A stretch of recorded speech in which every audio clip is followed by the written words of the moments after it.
বন্ধুরা, আকাশ আর অহনা মন্দিরে বিয়ে করে ফেলেছে। এদিকে মোহনা বলছে শুভ আর অহনা একসাথে নেই তো। আদি বলছে শুভ একটু আগে বাড়ি ফিরল, আমি নিজে চোখে দেখেছি। অহনা শুভ একসাথে থাকবে কিভাবে? আদি তখন শুভকে ফোন করে দেখে ফোনটা সে পাশেই ফেলে গেছে। এদিকে আকাশ অয়নাকে বলছে শুভ চলে এসেছে তো কি হয়েছে, আমরা যে কাজটা করতে এসেছি এটা সম্পূর্ণ করতে হবে। তারপর তার মাথায় সিঁদুরটা পরিয়ে দেয়। শুভলক্ষ্মী বলছে অয়না তুই এটা কি সর্বনাশ করে ফেললি। মোহনা বলছে শুভ তো এর আগে কম ঝামেলা পাকায়নি, আর ও বাড়িতে তো কাউকে কিছু বলেও না। শুভলক্ষ্মী অয়নাকে বলছে তুই কেন এটা করলি, ওই জঘন্য লোকটাকে কেন বিয়ে করলি। আকাশ বলছে আপনি একটু শান্ত হন, অয়না কিন্তু আপনার ননদ নয়, এখন থেকে ও আমার স্ত্রী।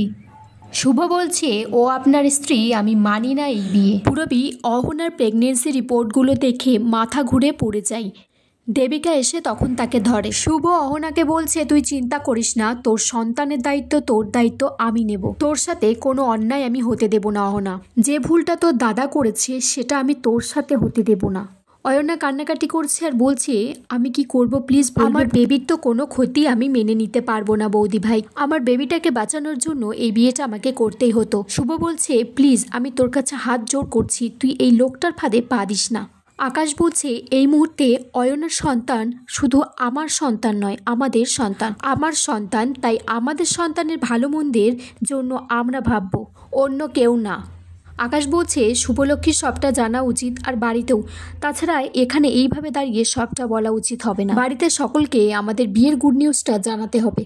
আকাশ বলছে সম্পর্কে আপনি আমার থেকে বড়, তাই আমাকে আশীর্বাদ করুন।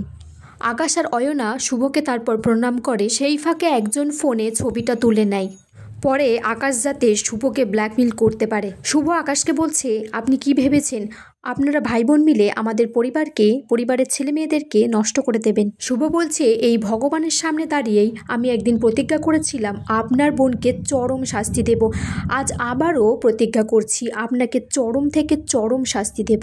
শুভ তখন খুব কান্নাকাটি করছে আর বলছে ঠাকুর তুমি আমার কি সর্বনাশ করলে। বলছে আমি এখন কি করব, বাড়িতে গিয়ে কি বলবো, তুমি আমায় রক্ষা করো ঠাকুর।